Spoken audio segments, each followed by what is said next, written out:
Are we here? I hope we're here.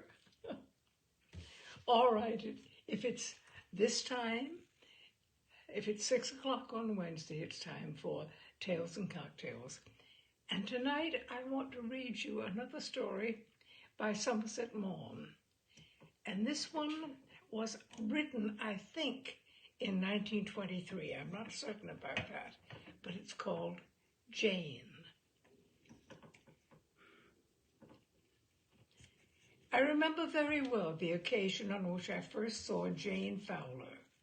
It was indeed only because the details of the glimpse I had of her then are so clear that I trust my recollection at all, for, looking back, I must confess that I find it hard to believe that it has not played me such a fantastic trick. I had lately returned to London from China, and was drinking a dish of tea with Mrs. Tower. Mrs. Tower had been seized with the prevailing passion for decoration, and with the ruthlessness of her sex, had sacrificed chairs in which she had comfortably sat for years, tables, cabinets, ornaments on which her eyes had dwelt in peace for a generation, and delivered herself into the hands of an expert. Nothing remained in her drawing-room with which she had any association, or to which any sentiment was attached, and she had invited me that day to see the fashionable glory in which she now lived. Everything that could be pickled was pickled, and what couldn't be pickled was painted. Nothing matched, but everything harmonized. "Do you remember that ridiculous drawing-room suite that I used to have?" asked Mrs. Tower. The curtains were sumptuous, yet severe. The sofa was covered with Italian brocade. The chair on which I sat was in petit point. The room was beautiful, opulent without garishness, and original without affectation, yet to me it lacked something. And while I praised with my lips, I asked myself why I so much preferred the rather shabby chintz of the despised suite, the Victorian watercolors that I had known so long, and the ridiculous Dresden china that had adorned the chimney-piece. I wondered what it was that I was missing in all these rooms that the decorators were turning out with a profitable industry. Was it heart? But Mrs. Tower looked about her happily. "Don't you like my alabaster lamps?" She said, "They give such a soft light." "Personally, I have a weakness for a light that you can see by." I smiled. "It's so difficult to combine that with a light that you can't be too much seen by," laughed Mrs. Tower. I had no notion what her age was. When I was quite a young man, she was a married woman a good deal older than I, but now she treated me as her contemporary. She constantly said that she made no secret of her age, which was 40, and then added with a smile that all women took 5 years off. She never sought to conceal the fact that she dyed her hair. It was a pretty brown with reddish tints, and she said she did this because her hair was hideous when it was going gray. As soon as hers was white, she would cease to dye it. Then they'll say, "What a young face I have."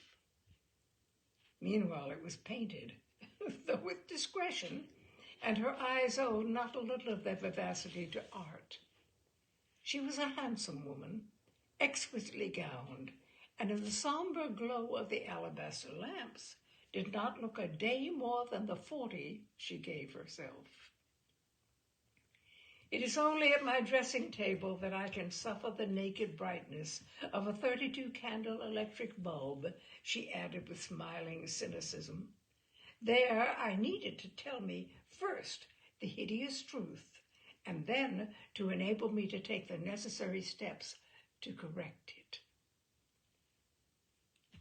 We gossiped pleasantly about our common friends, and Mrs. Tower brought me up to date on the scandal of the day. After roughing it here and there, it was very agreeable to sit in a comfortable chair, the fire burning brightly on the hearth, charming tea things set out on a charming table, and talk with this amusing, attractive woman. She treated me as a prodigal returned from his husks and was disposed to make much of me. She prided herself on her dinner parties. She took no less trouble to have her guests suitably assorted than to give them excellent food, and there were few persons who did not look upon it as a treat to be bidden to one of them. Now she fixed a date and asked me whom I would like to meet. There's only one thing I must tell you. If Jane Fowler is still here, I shall have to put it off. Who is Jane Fowler? I asked.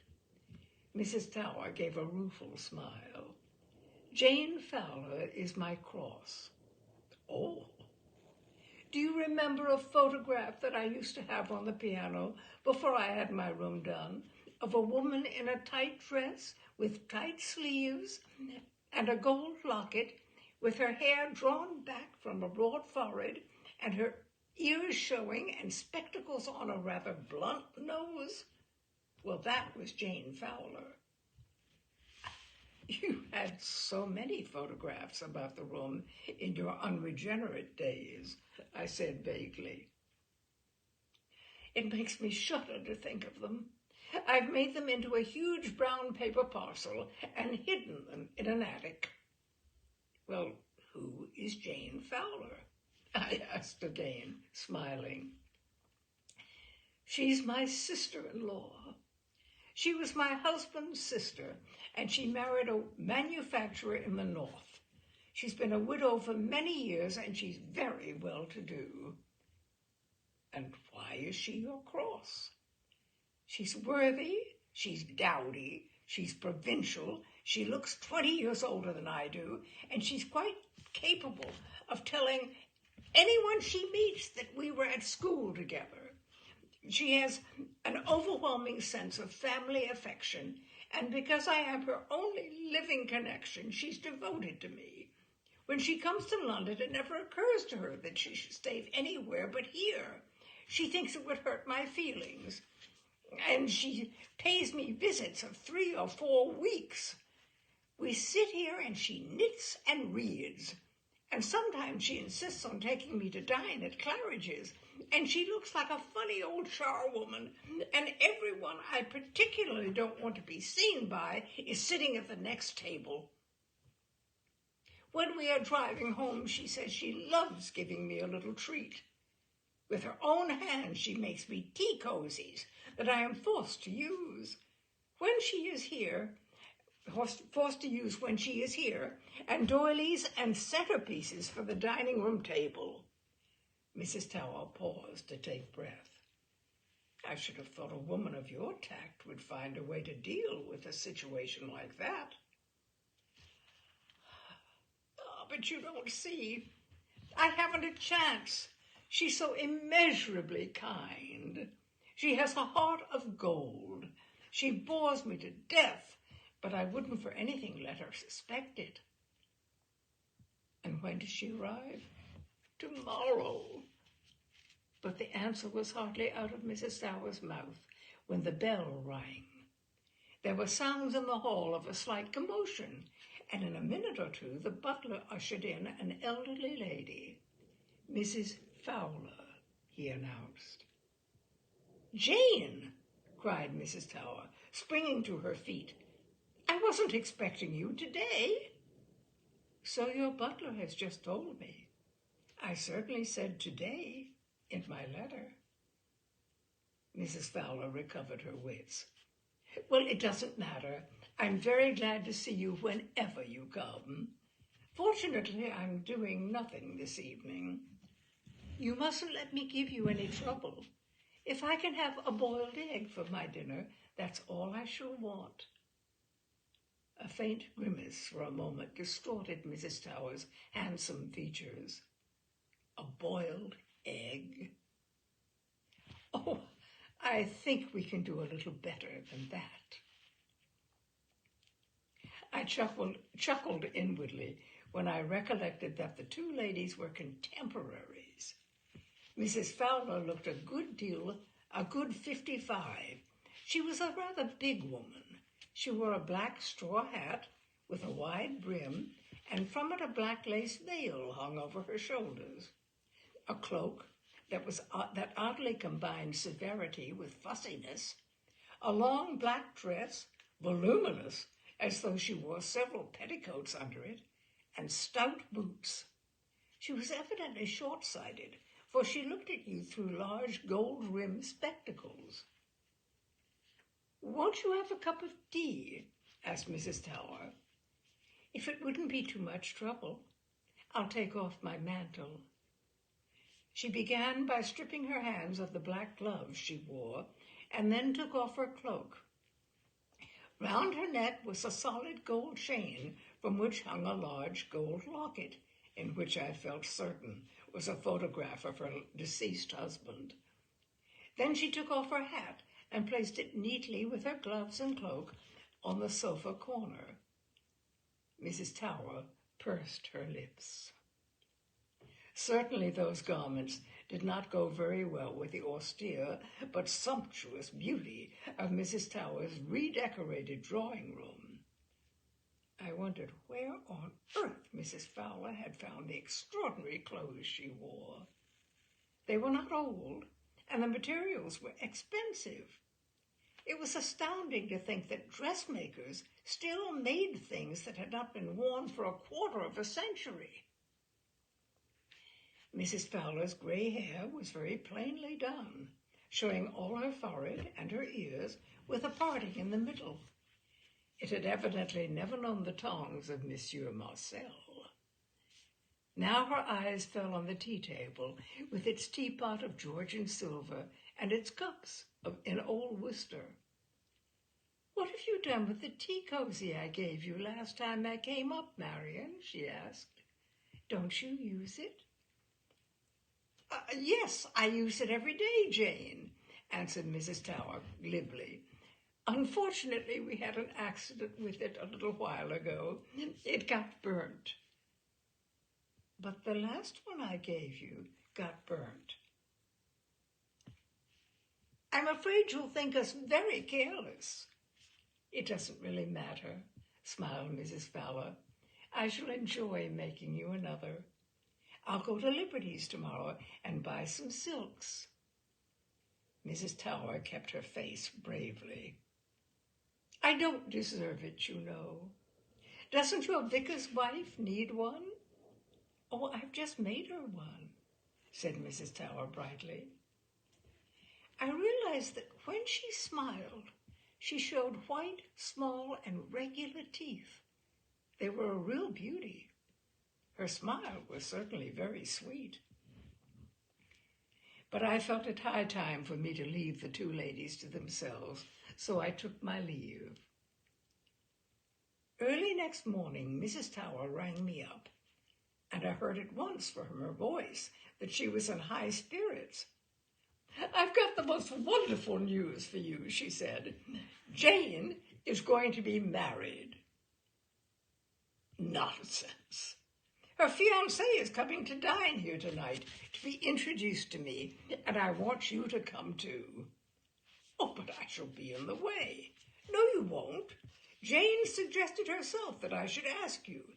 Do come." She was bubbling over with laughter. "Who is he?"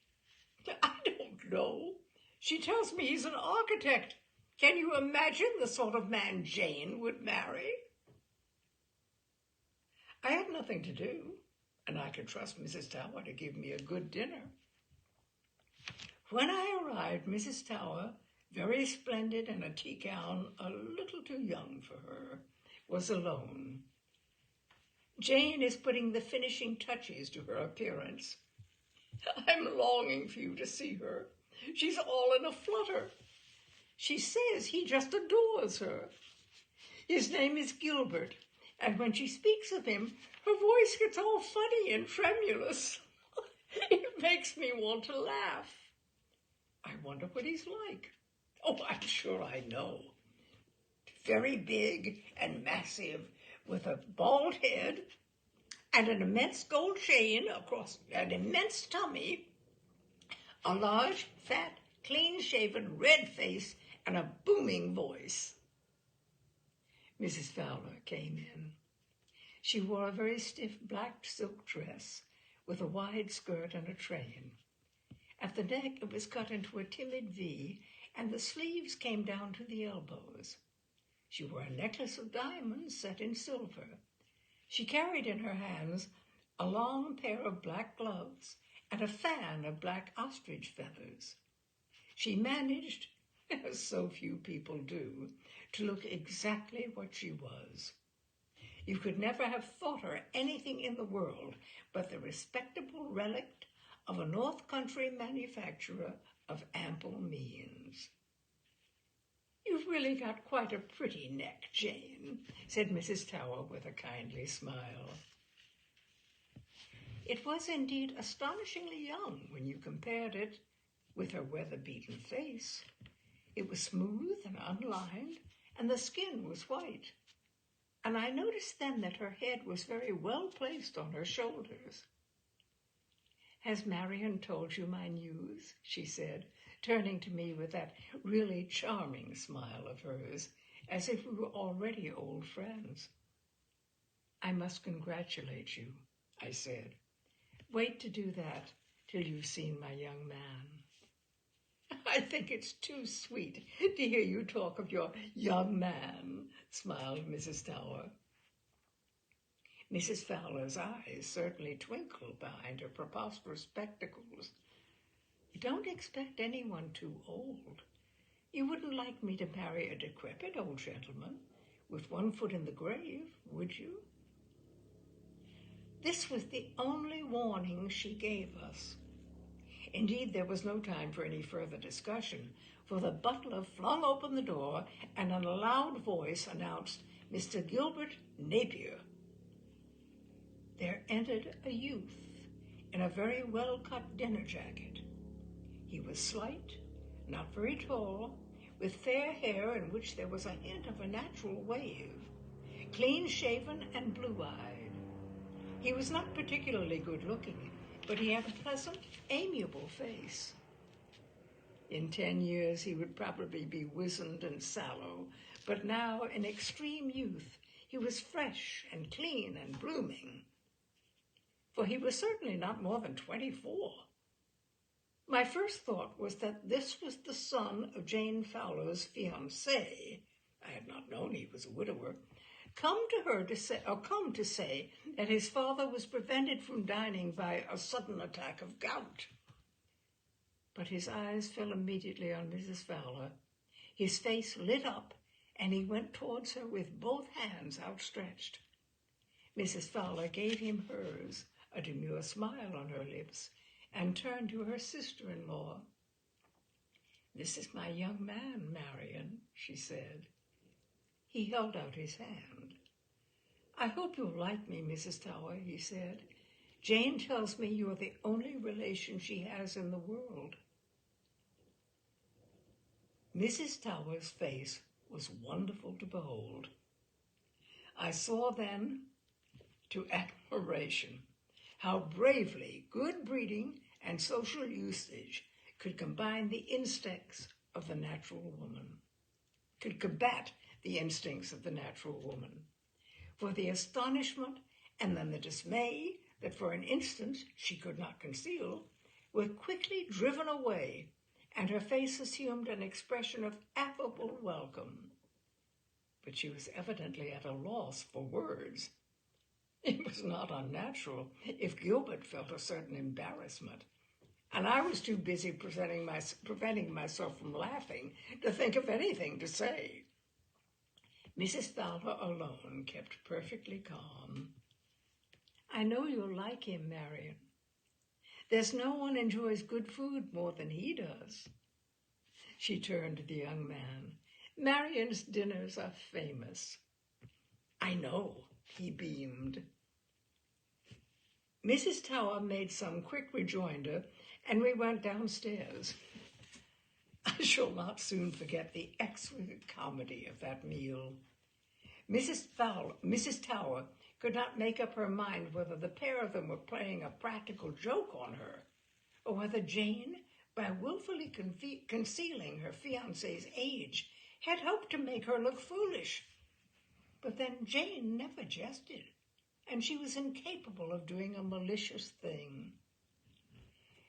Mrs. Tower was amazed, exasperated, and perplexed. But she had recovered her self-control, and for nothing would she have forgotten that she was a perfect hostess whose duty it was to make her party go. She talked vivaciously, but I wondered if Gilbert Napier saw how hard and vindictive was the expression of her eyes behind the mask of friendliness that she turned to him. She was measuring him. She was seeking to delve into the secret of his soul. I could see that she was in a passion, for under her rouge, her cheeks glowed with an angry red. "You've got a very high color, Marian," said Jane, looking at her amiably through her great round spectacles. "I dressed in a hurry. I dare say I put on too much rouge." "Oh, is it rouge? I thought it was natural.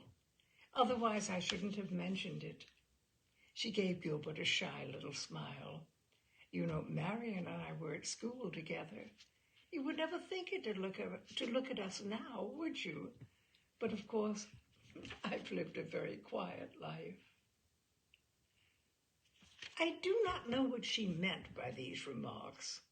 It was almost incredible that she made them in complete simplicity, but somehow they goaded Mrs. Tower to such a fury that she flung her own vanity to the winds. She smiled brightly. "We shall neither of us see 50 again, Jane," she said. If the observation was meant to discomfort the widow, it failed. "Gilbert says I mustn't acknowledge to more than 49 for his sake," she answered blandly. Mrs. Tower's hands trembled slightly, but she found a retort. "There is, of course, a certain disparity of age between you," she smiled. 27 years, said Jane. "Do you think it's too much? Gilbert says I'm very young for my age. I told you I shouldn't like to marry a man with one foot in the grave." I was really obliged to laugh, and Gilbert laughed too. His laughter was frank and boyish.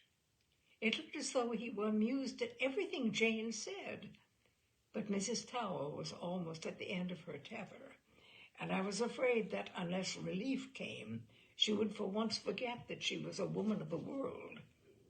I came to the rescue as best I could. "I suppose you're very busy buying your trousseau," I said. "No, I wanted to get my things from the dressmaker in Liverpool I've been to ever since I was first married, but Gilbert won't let me. He's very masterful, and of course he has wonderful taste." She looked at him with a little affectionate smile, demurely, as if she were a girl of 17.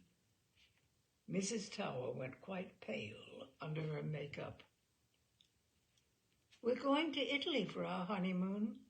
Gilbert has never had a chance of studying Renaissance architecture, and of course it's important for an architect to see things for himself, and we shall stop in Paris on the way and get my clothes there." "Do you expect to be away long?" "Gilbert has arranged with his office to stay away for 6 months. It will be such a treat for him, won't it? You see, he's never had more than a fortnight's holiday before." "Why not?" asked Mrs. Tower, in a tone that no effort of will could prevent from being icy. "He's never been able to afford it, poor dear." "Ah," said Mrs. Tower, and into the exclamation put volumes. Coffee was served, and the ladies went upstairs. Gilbert and I began to talk in the desultory way in which men talk who have nothing whatever to say to one another. But in 2 minutes, a note was brought in to me by the butler. It was from Mrs. Tower and ran as follows. Come upstairs quickly and then go as soon as you can. Take him with you. Unless I have it out with Jane at once, I shall have a fit. I told a facile lie. Mrs. Tower has a headache and wants to go to bed. I think if you don't mind, we'd better clear out. Certainly, he answered. We went upstairs, and 5 minutes later were on the doorstep. I called a taxi and offered the young man a lift. No thanks, he answered. I'll just walk to the corner and jump on a bus. Mrs. Tower sprang to the fray as soon as she heard the front door close behind us. Are you crazy, Jane? She cried. Not more than most people who don't habitually live in a lunatic asylum, I trust, Jane answered blandly. May I ask why you were going to marry this young man? Asked Mrs. Tower with formidable politeness. Partly because he won't take no for an answer. He's asked me 5 times. I grew positively tired of refusing him. And why do you think he's so anxious to marry you? I amuse him. Mrs. Tower gave an exclamation of annoyance. He's an unscrupulous rascal. I very nearly told him so to his face. You would have been wrong, and it wouldn't have been very polite. He's penniless and you're rich. You can't be such a besotted fool as not to see that he's marrying you for your money. Jane remained perfectly composed. She observed her sister-in-law's agitation with detachment. I don't think he is, you know, she replied. I think he's very fond of me. You're an old woman, Jane. I'm at the same age as you are, Marion, she smiled. I've never let myself go. I'm very young for my age. No one would think I was more than 40. But even I wouldn't dream of marrying a boy 20 years younger than myself. 27, corrected Jane. Do you mean to tell me that you can bring yourself to believe that it's possible for a young man to care for a woman old enough to be his mother? I've lived very much in the country for many years. I dare say there's a great deal about human nature that I don't know. They tell me there's a man called Freud, an Austrian, I believe. But Mrs. Tower interrupted her without any politeness at all. Don't be ridiculous, Jane. It's so undignified. It's so ungraceful. I always thought you were a sensible woman. Really, you're the last person I should ever thought likely to fall in love with a boy. But I'm not in love with him. I've told him that. Of course, I like him very much, or I wouldn't think of marrying him. I thought it only fair to tell him quite plainly what my feelings were towards him. Mrs. Tower gasped. The blood rushed to her head, and her breathing oppressed her. She had no fan, but she seized the evening paper and vigorously fanned herself with it. If you're not in love with him, why do you want to marry him? I've been a widow a very long time, and I've led a very quiet life. I thought I'd like a change. If you want to marry just to be married, why don't you marry a man of your own age? No man of my own age has asked me 5 times. In fact, no man of my own age has asked me at all. Jane chuckled as she answered. It drove Mrs. Tower to the final pitch of frenzy. Don't laugh, Jane. I won't have it. I don't think you can be right in your mind. It's dreadful. It was altogether too much for her, and she burst into tears. She knew that at her age it was fatal to cry. Her eyes would be swollen for 24 hours, and she would look a sight. But there was no help for it. She wept. Jane remained perfectly calm. She looked at Marion through her large spectacles and reflectively smoothed the lap of her black silk dress. "You're going to be so dreadfully unhappy," Mrs. Tower sobbed, dabbing her eyes cautiously in the hope that the black on her lashes would not smudge. "I don't think so, you know," Jane answered in those equable, mild tones of hers, as if there were a little smile behind the words. "We've talked it over very thoroughly. I always think I'm a very easy person to live with. I think I shall make Gilbert very happy and comfortable. He's never had anyone to look after him properly. We're only marrying after mature consideration, and we've decided that if either of us wants his liberty, the other will place no obstacles in the way of his getting it." Mrs. Tower had by now recovered herself sufficiently to make a cutting remark. "How much has he persuaded you to settle on him?" "I wanted to settle 1,000 a year on him, but he wouldn't hear of it. He was quite upset when I made the suggestion. He says he can earn enough for his own needs." "He's more cunning than I thought," said Mrs. Tower acidly. Jane paused a little and looked at her sister-in-law with kindly but resolute eyes. "You see, my dear, it's different for you," she said. "You've never been so very much a widow, have you?" Mrs. Tower looked at her. She blushed a little. She even felt slightly uncomfortable. But of course Jane was much too simple to intend an innuendo. Mrs. Tower gathered herself together with dignity. "I'm so upset that I really must go to bed," she said. "We'll resume the conversation tomorrow morning." "I'm afraid that won't be very convenient, dear. Gilbert and I are going to get the license tomorrow morning." Mrs. Tower threw up her hands in a gesture of dismay, but she found nothing more to say. The marriage took place at a registrar's office. Mrs. Tower and I were the witnesses. Gilbert, in a smart blue suit, looked absurdly young, and he was obviously nervous. It is a trying moment for any man. But Jane kept her admirable composure. She might have been in the habit of marrying as frequently as a woman of fashion. Only a slight color on her cheeks suggested that underneath her calm was some faint excitement. It is a thrilling moment for any woman.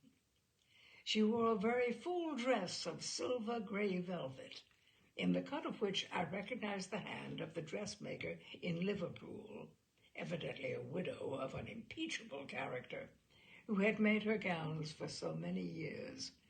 But she had so far succumbed to the frivolity of the occasion as to wear a large picture hat covered with blue ostrich feathers. Her gold-rimmed spectacles made it extraordinarily grotesque. When the ceremony was over, the registrar, somewhat taken aback, I thought, by the difference of age between the pair he was marrying, shook hands with her, tendering his strictly official congratulations, and the bridegroom, blushing slightly, kissed her. Mrs. Tower, resigned but implacable, kissed her, and then the bride looked at me expectantly. It was evidently fitting that I should kiss her too. I did. I confess that I felt a little shy as we walked out of the registrar's office, past loungers who waited cynically to see the bridal pairs, and it was with relief that I stepped into Mrs. Tower's car. We drove to Victoria Station, for the happy couple were to go over to Paris by the 2:00 train, and Jane had insisted that the wedding breakfast should be eaten at the station restaurant. She said it always made her nervous not to be on the platform in good time. Mrs. Tower, present only from a strong sense of family duty, was able to do little to make the party go off well. She ate nothing, for which I could not blame her, since the food was execrable. And anyway, I hate champagne at luncheon, and talked in a strained voice. But Jane went through the menu conscientiously. "I always think one should make a hearty meal before starting out on a journey," she said. We saw them off, and I drove Mrs. Tower back to her house. "How long do you give it?" she said. 6 months? "Let's hope for the best," I smiled. "Don't be so absurd. There can be no best. You don't think he's marrying her for anything but her money, do you? Of course it can't last. My only hope is that she won't have to go through as much suffering as she deserves." I laughed. The charitable words were spoken in such a tone as to leave me in small doubt of Mrs. Tower's meaning. "Well, if it doesn't last, you will have the consolation of saying, 'I told you so,'" I said.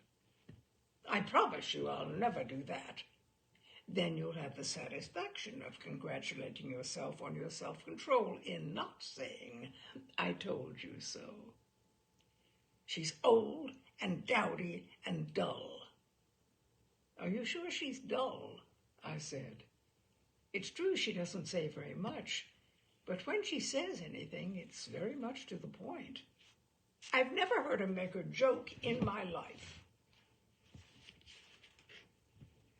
I was once more in the Far East when Gilbert and Jane returned from their honeymoon, and this time I remained away for nearly 2 years. Mrs. Tower was a bad correspondent, and though I sent her an occasional picture postcard, I received no news from her. But I met her within a week of my return to London. I was dining out and found that I was seated next to her. It was an immense party. I think we were 4 and 20, like the blackbirds of the pie, and arriving somewhat late, I was too confused by the crowd in which I found myself to notice who was there. But when we sat down, looking round the long table, I saw that a good many of my fellow guests were well known to the public from their photographs in the illustrated papers. Our hostess had a weakness for the persons technically known as celebrities, and this was an unusually brilliant gathering. When Mrs. Tower and I had exchanged the conventional remarks that two people make when they have not seen one another for a couple of years, I asked about Jane. "She's very well," said Mrs. Tower, with a certain dryness. "How has the marriage turned out?" Mrs. Tower paused a little and took a salted almond from the dish in front of her. "It appears to be quite a success." "You were wrong, then?" "I said it wouldn't last, and I still say it won't last. It's contrary to human nature." "Is she happy?" "They're both happy."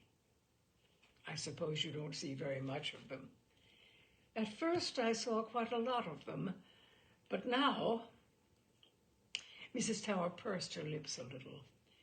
"Jane is becoming very grand." "What do you mean?" I laughed. "I think I should tell you that she's here tonight." "Here?" I was startled. I looked round the table again. Our hostess was a delightful and an entertaining woman, but I could not imagine that she would be likely to invite to a dinner such as this the elderly and dowdy wife of an obscure architect. Mrs. Tower saw my perplexity and was shrewd enough to see what was in my mind. She smiled thinly. "Look to the left of our host." I looked. Oddly enough, the woman who sat there had, by her fantastic appearance, attracted my attention the moment I was ushered into the crowded drawing room. I thought I noticed a gleam of recognition in her eye, but to the best of my belief, I had never seen her before. She was not a young woman, for her hair was iron gray. It was cut very short and clustered thickly round her well-shaped head in tight curls. She made no attempt at youth, for she was conspicuous in that gathering by using neither lipstick, rouge, nor powder. Her face not a particularly handsome one, was red and weather-beaten, but because it owed nothing to artifice, had a naturalness that was very pleasing. It contrasted oddly with the whiteness of her shoulders. They were really magnificent. A woman of 30 might have been proud of them. But her dress was extraordinary. I had not often seen anything more audacious. It was cut very low, with short skirts, which were then the fashion, in black and yellow. It had almost the effect of fancy dress, and yet so became her, that though on anyone else it would have been outrageous, on her it had the inevitable simplicity of nature. And to complete the impression of an eccentricity in which there was no pose, and of an extravagance in which there was no ostentation, she wore, attached by a broad black ribbon, a single eyeglass. "You're not going to tell me that is your sister-in-law," I gasped. "That is Jane Napier," said Mrs. Tower icily. At that moment she was speaking. Her host turned towards her with an anticipatory smile. A baldish, white-haired man with a sharp, intelligent face who sat on her left was leaning forward eagerly, and the couple who sat opposite, ceasing to talk with one another, listened intently.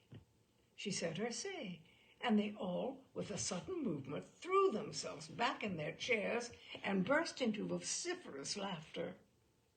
From the other side of the table, a man addressed Mrs. Tower.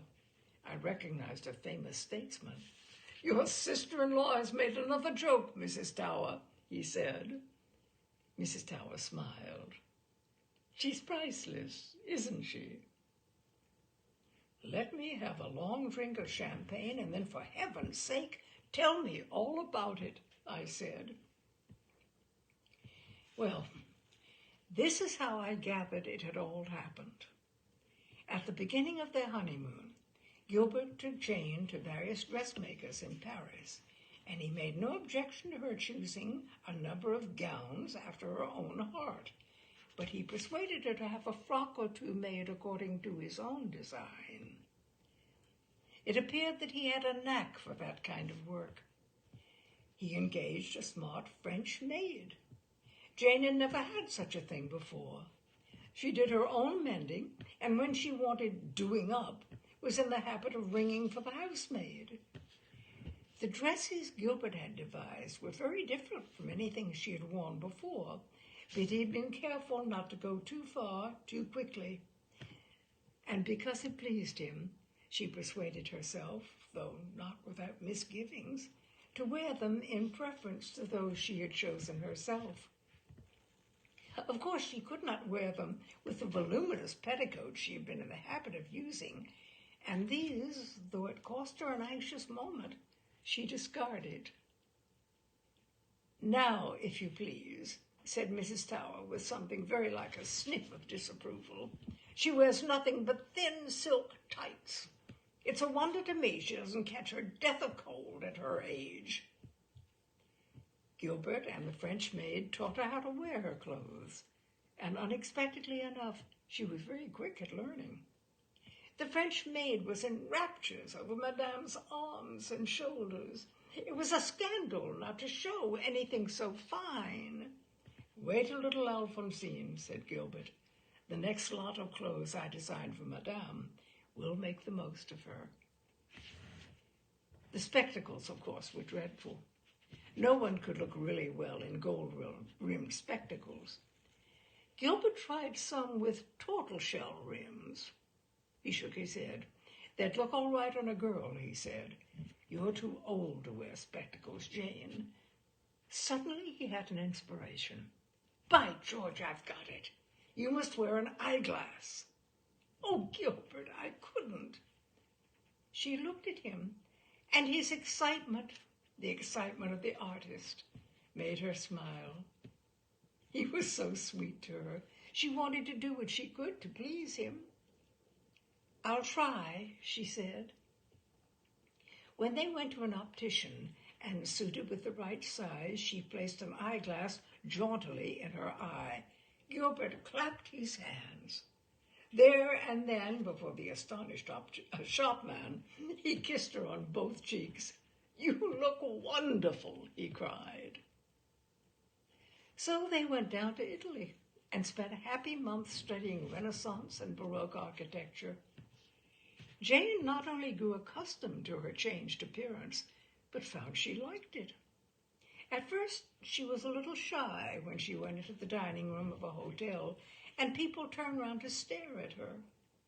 No one had ever raised an eyelid to look at her before, but presently she found that the sensation was not disagreeable. Ladies came up to her and asked her where she had got her dress. "Do you like it?" she answered demurely. "My husband designed it for me." "I should like to copy it if you don't mind." Jane had certainly for many years lived a very quiet life, but she was by no means lacking in the normal instincts of her sex. She had her answer ready. "I'm so sorry, but my husband's very particular, and he won't hear of anyone copying my frocks. He wants me to be unique." She had an idea that people would laugh when she said this, but they didn't. They merely answered, "Oh, of course, I quite understand. You are unique." But she saw them making mental notes of what she wore, and for some reason this quite put her about. For once in her life, when she wasn't wearing what everybody else did, she reflected, she didn't see why everybody else should want to wear what she did. "Gilbert," she said quite sharply for her, "next time you're designing dresses for me, I wish you'd design things that people can't copy." "The only way to do that is to design things that only you can wear." "Can't you do that?" "Yes, if you'll do something for me." "What is it?" "Cut off your hair." I think this was the first time that Jane jibed. Her hair was long and thick, and as a girl she had been quite vain of it. To cut it off was a very drastic proceeding. This really was burning her boats behind her. In her case, it was not the first step that cost so much, it was the last. But she took it.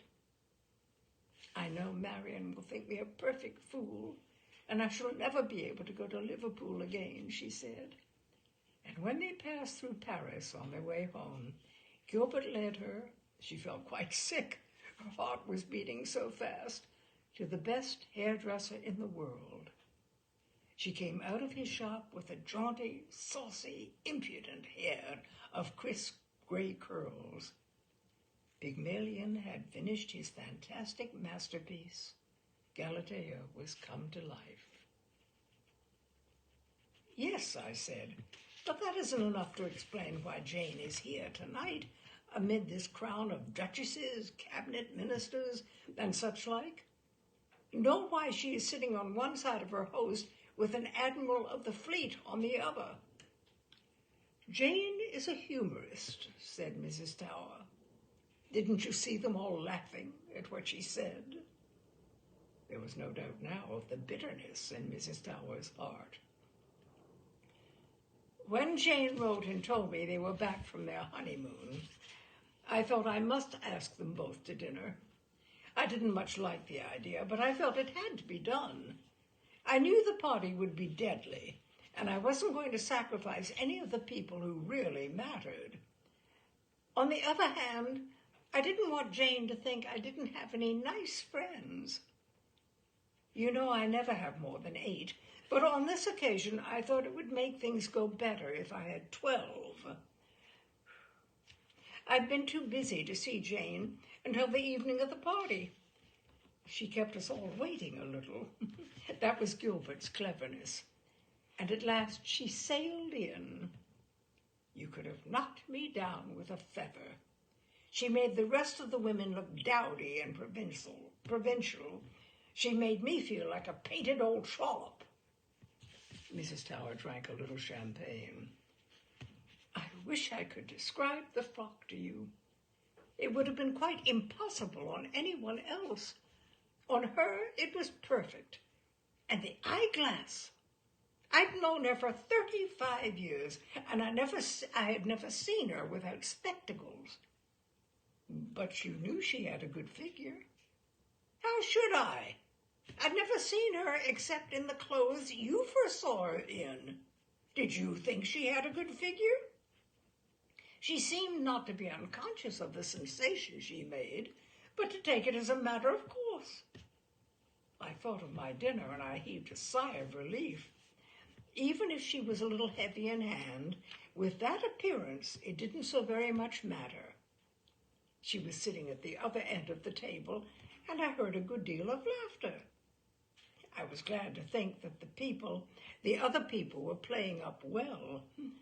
But after dinner, I was a good deal taken aback when no less than 3 men came up to me and told me that my sister-in-law was priceless, and did I think she would allow them to call on her?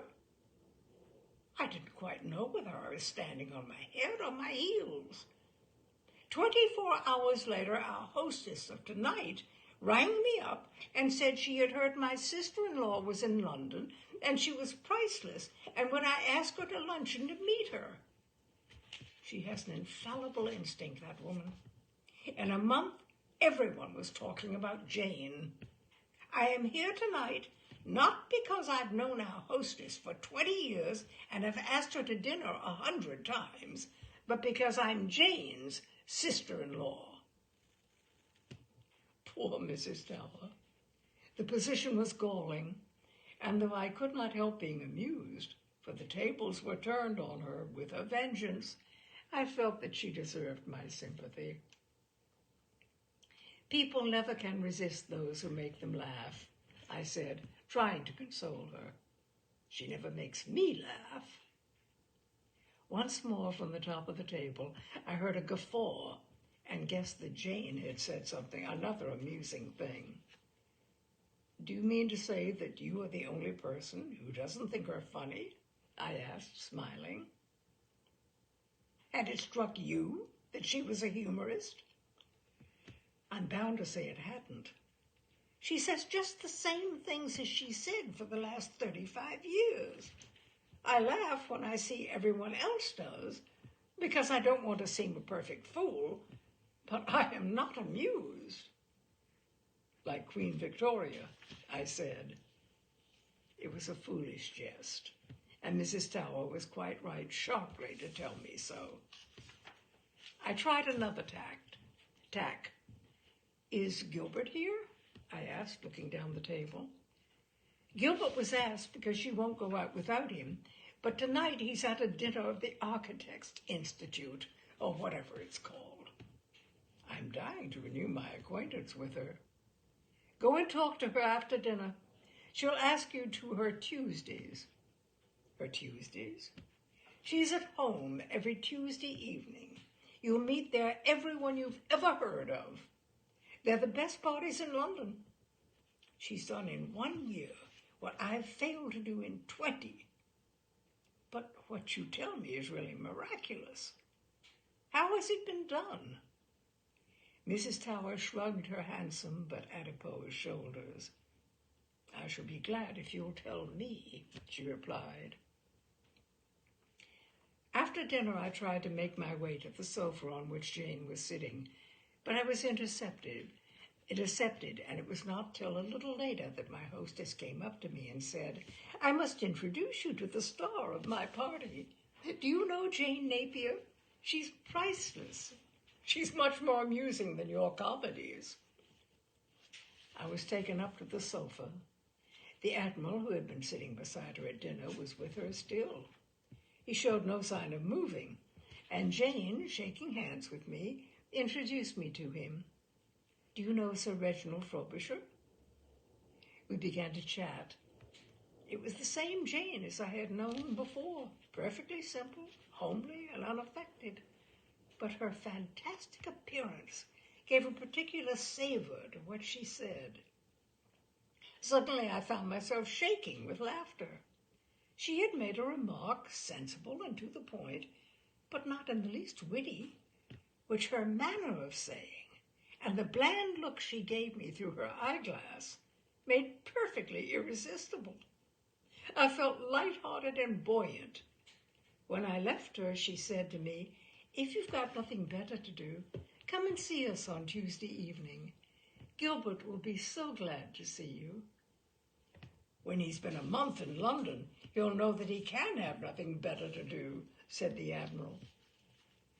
So, on Tuesday, but rather late, I went to Jane's. I confess I was a little surprised at the company. It was quite a remarkable collection of writers, painters, and politicians, actors, grand ladies, and great beauties. Mrs. Tower was right. It was a grand party.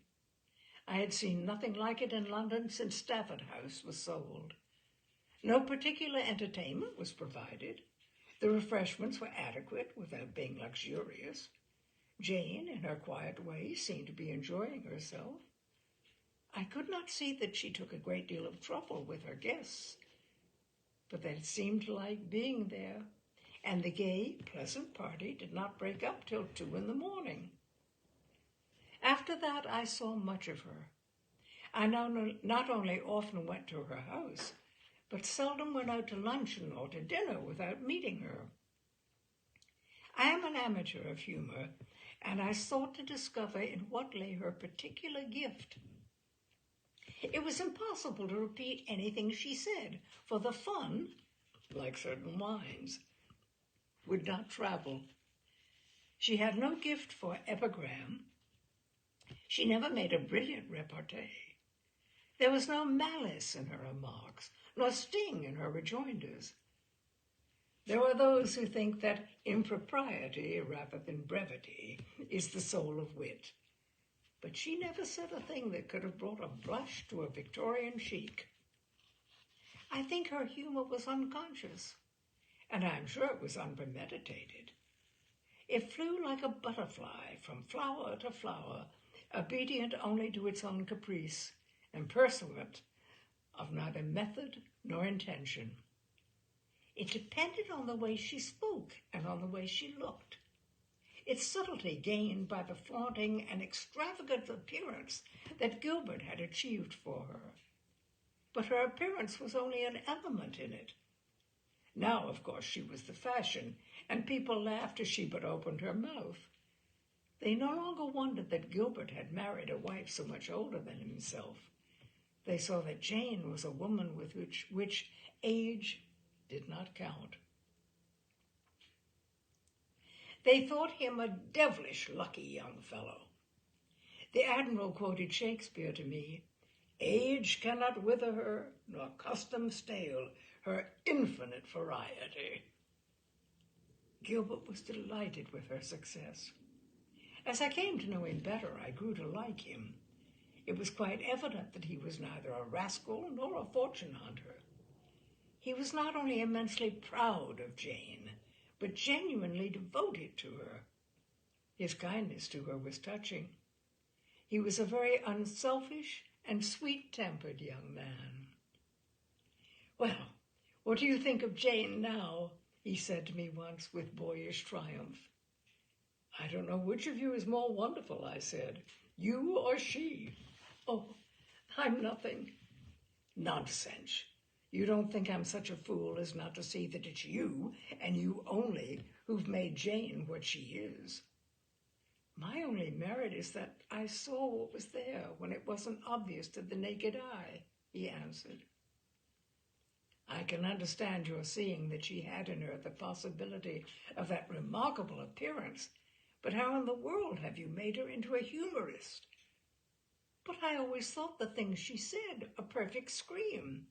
She was always a humorist." "You're the only person who ever thought so." Mrs. Tower, not without magnanimity, acknowledged that she had been mistaken in Gilbert.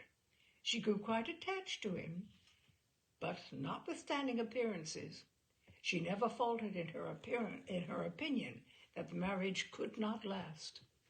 I was obliged to laugh at her. Why, I've never seen such a devoted couple, I said.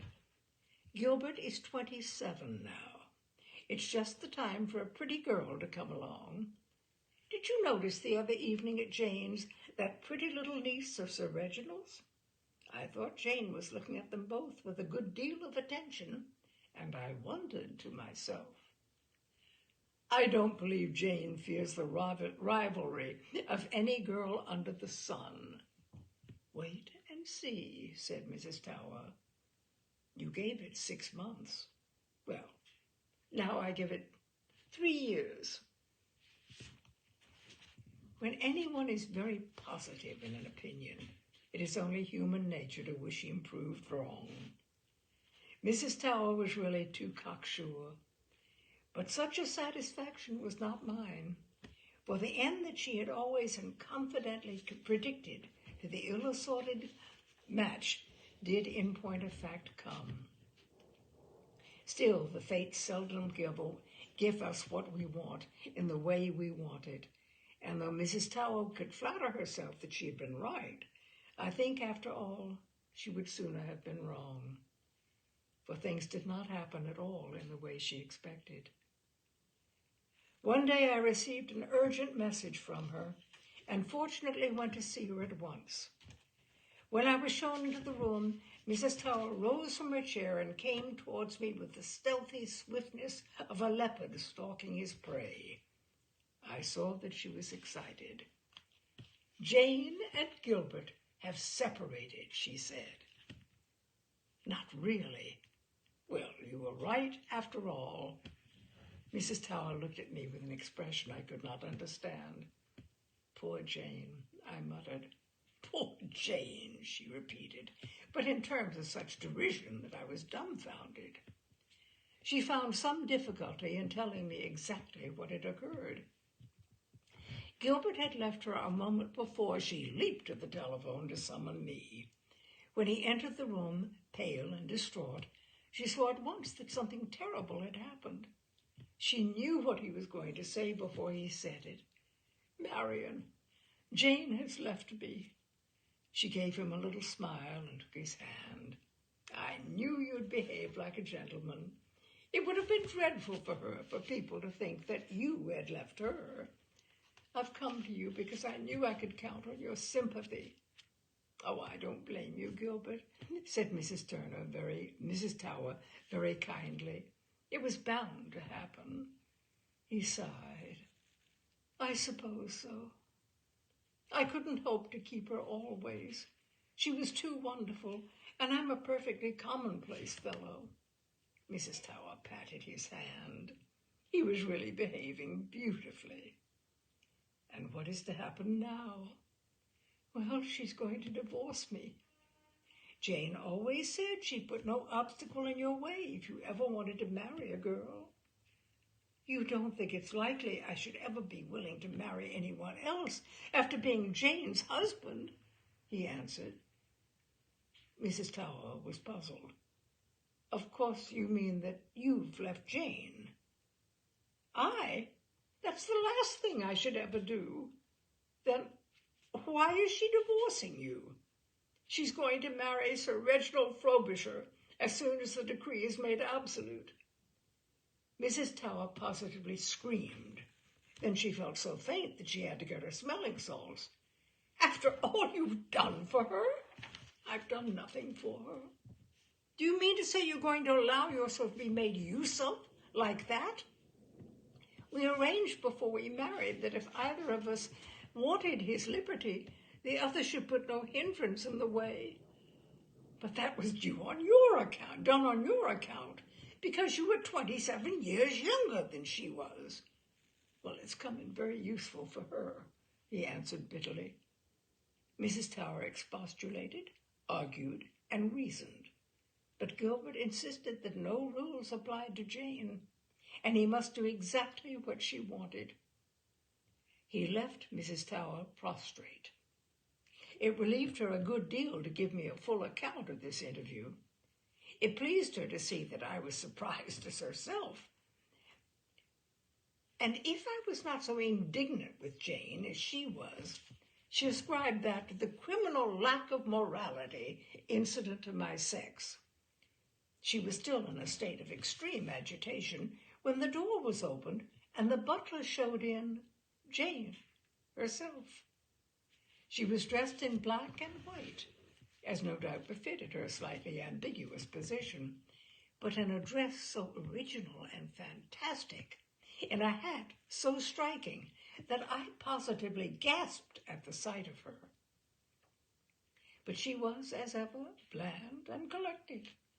She came forward to kiss Mrs. Tower, but Mrs. Tower withdrew herself with icy dignity. "Gilbert has been here," she said. "Yes, I know," smiled Jane. "I told him to come and see you. I'm going to Paris tonight, and I want you to be very kind to him while I'm away. I'm afraid just at first he'll be rather lonely, and I shall feel more comfortable if I can count on you keeping an eye on him." Mrs. Tower clasped her hands. "Gilbert has just told me something that I can hardly bring myself to believe. He tells me that you're going to divorce him to marry Reginald Frobisher. Don't you remember? Before I married Gilbert, you advised me to marry a man of my own age. The Admiral is 53. "But, Jane, you owe everything to Gilbert," Mrs. Tower said indignantly. "You wouldn't exist without him. Without him to design your clothes, you'll be nothing." "Oh, he's promised to go on designing my clothes," Jane answered blandly. "No woman could want a better husband. He's always been kindness itself to you." "Oh, I know he's been sweet." "How can you be so heartless?" "But I was never in love with Gilbert," said Jane. "I always told him that.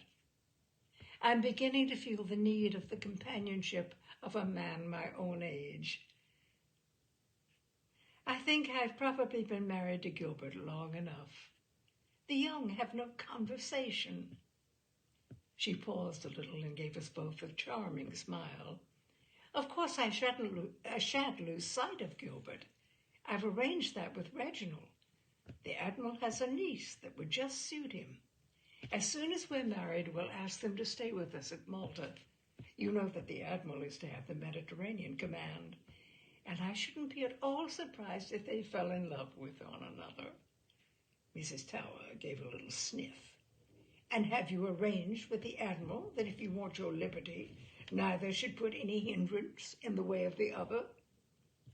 "I suggested it," James said with composure. "But the Admiral says he knows a good thing when he sees it, and he won't want to marry anyone else. And if anyone wants to marry me, he has 8 12-inch guns on his flagship, and he'll discuss the matter at short range." She gave us a look through her eyeglass, which even the fear of Mrs. Tower's wrath could not prevent me from laughing at. "I think the Admiral's a very passionate man." Mrs. Tower indeed gave me an angry frown. "I never thought you funny, Jane," she said. "I never understood why people laughed at the things you said."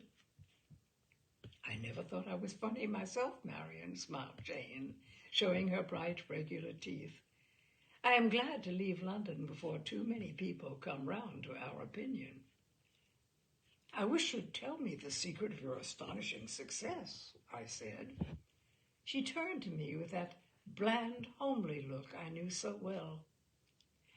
"You know, when I married Gilbert and settled in London, and people began to laugh at what I said, no one was more surprised than I was. I'd said the same things for 30 years, and no one ever saw anything to laugh at. I thought it must be my clothes, or my bobbed hair, or my eyeglass. Then I discovered it was because I spoke the truth. It was so unusual that people thought it humorous. One of these days, someone else will discover the secret, and when people habitually tell the truth, of course, there'll be nothing funny in it." "And why am I the only person not to think it funny?" asked Mrs. Tower. Jane hesitated a little, as though she were honestly searching for a satisfactory explanation. Perhaps you don't know the truth when you see it, Marian, dear, she answered in her mild, good-natured way. It certainly gave her the last word. I felt that Jane would always have the last word. She was priceless. And that is Jane by Somerset Maugham. Whew, a good long one this evening, my dears. But I hope you've enjoyed it. I do enjoy reading his short stories. I won't come with too many, too consistently, but from time and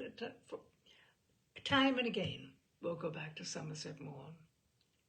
So for tonight, thank you so much for being with me, and I hope you've enjoyed it. And that is Tales and Cocktails for this Wednesday evening, and I hope to see you again next Wednesday at 6 o'clock. Thank you so much, my dears. Good night.